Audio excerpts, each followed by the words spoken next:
Kamen Rider Wiki. Hey YouTube, Kamen Rider here with my review of Kamen Rider Build episode 20. Real quick here at the beginning, there will be no Q-Ranger review this week. I've decided to just double up with next week since it's going to be the finale, especially since there's going to be 2 Q-Ranger reviews or videos in the next couple weeks anyway, because I'm going to be doing the finale, which will now be 2 episodes, so we're almost treating it like a 2-parter, and I will be doing a series review. And the main reason for that is, well, because of the finale, and I'm also going to try out my This Week in Toku News type of video today. That video will be going up today as well. But anyway, that's enough for those type of announcements. I'll talk about that again in the other video that goes up today. But yeah, so episode 20. This was a pretty good episode. This was an interesting episode, I thought. It was essentially like part 2 in the official debut trilogy of Build's new form. We got the introduction of the Hazard Trigger, and then this week he finally transformed, but it was right at the end, and then next week we'll get full-on debut.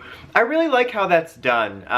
I've mentioned this before to some degree, but sometimes Toku can really rush things to try to get the intro out of the gate, and, you know, like, oh, let's morph now, let's show all the abilities, and then that way we can sell the toy. And I like that we actually have gotten kind of a decent-ish slow burn for like this and the Splash Driver stuff. So it gets you time to get used to the idea and actually build up to it. And I like, build up, I didn't even mean that. But yeah, like that we actually got to see it and get excited for next week rather than try to rush the episode so that we could make sure we had 2-3 minutes at the end to show off all its abilities. But yeah, this was an interesting episode because it basically continued the conflict of, well, like the internal conflicts, like the internal politics of like this war, basically, where Night Rogue was like, okay, we need to just go in there and invade Hokuto and just stop this before it starts. And of course Sento's like, no, we can't, you know, I don't want to use this tool for war. And Ryuuga's like, let's just finish the fight, Halo 3. And then he puts on his Halo 3 collector's helmet. I don't remember if you could wear those. Anyway, but I think it's interesting because something I like about Build's characterization is that I can still like characters when I disagree with them in some goody-goody stances. Like in Sento's stance, I don't entirely agree with his super, not rigid isn't even the right word, but super stubborn attitude on like the war stuff. But like I see where he's coming from, and a lot of the times when you get a character that's taking a stance on something like that, where there's multiple perspectives, like they're like goody-goody characters like X-Aid or Ghosts, it doesn't come off like they're genuinely good or like they actually believe this. It more often comes like they are reading off of a list of this is what this type of good person does. Whereas with Sento, I actually believe it, that he believes this stuff. Now here's the thing. I think the idea of actually going to Hokuto to destroy Faust is a good idea. But I don't think the way they went about it was good. Like when he first mentioned it, I thought he was like gonna send the 2 riders in on basically like a recon op and have them like destroy Faust's facilities.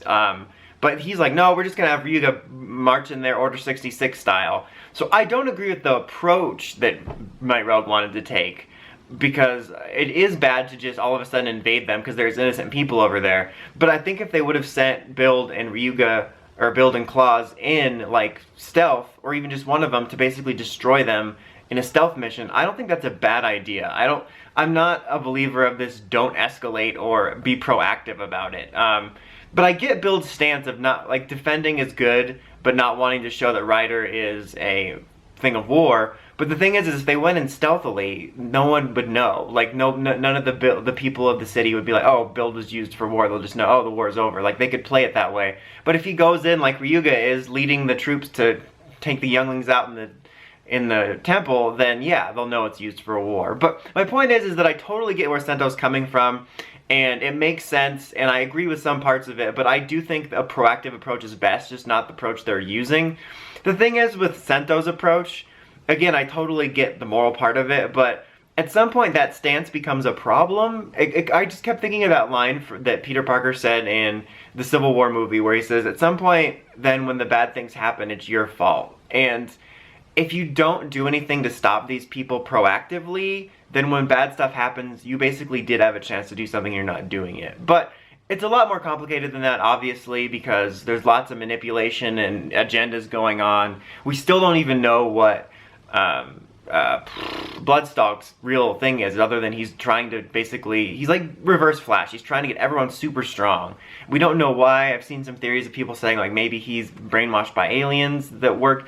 I honestly think it would be interesting if some sort of alien creatures from Mars came into play at some point. I think that would be interesting, especially with how much time's left in the series.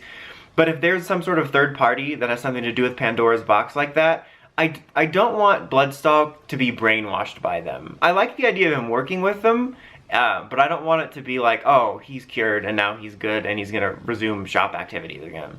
But that's like a side note, because that really wasn't a focus of the episode other than him giving Sento the hazard trigger. I just kind of went on about this whole thing about the war. But the point with that is that I think it's interesting, the dilemmas of it, and I like that Sento doesn't feel like he's just reading off of a list of what makes a good person. It doesn't feel disingenuous, and I also like that it doesn't feel like he's unwilling to listen to other points of view. Like, he was just thinking like, God, Ryuga's a hothead, he just wants to fight and get stronger like a Saiyan, and then Misora's like, no, he wants to end this as quickly as possible for you, and I thought that was really nice.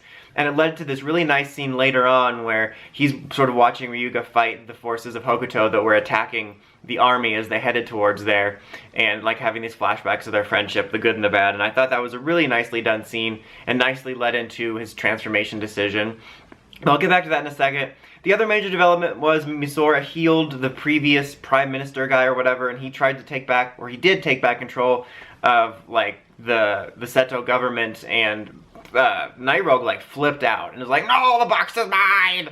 So I'm curious what his motivations are. Maybe it just got lost on me. Like, obviously he wants to be in power, but I don't know. Like, I feel like his motivations are really unclear, because he just seemed like a classic, like, oh, company villain man, and then he was like, okay, we have to defend the city, and now he's leaving, but I don't know. Like, it seems like they're there, but I'm just kind of confused about what his end game is. Like, we know that Stalk, while his motivations are murky, we know that he wants Build and Ryuuga to get stronger.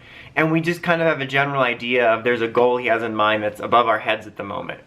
But Night Rogue, I'm just not sure of his goals. Like, he flipped out. I did not expect that. Part of me almost thought maybe we should let him take it, because there's clearly a mole, and Hokuto's clearly been good at, like, being one step ahead of us.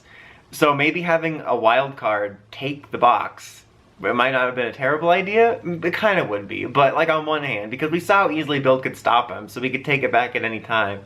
But then I guess Hokuto could too. I don't know. But so that was interesting.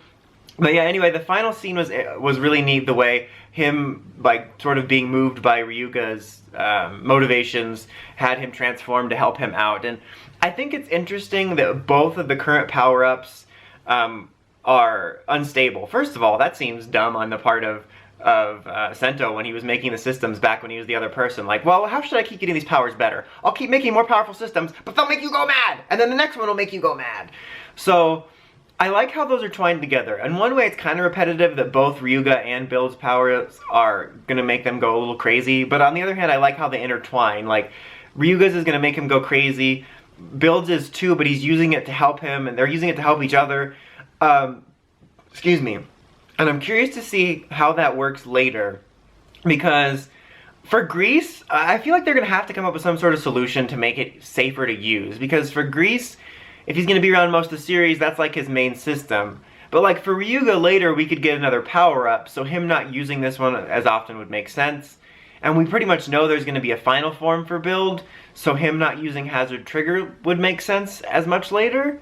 So I'm curious to see how that, or if it's just like level 5 Dragonite Hunter, where they're like, oh, it's too powerful to use alone, and they're like, no, just as long as you hold it in, you're fine. So I don't know, I'll be interested to see that.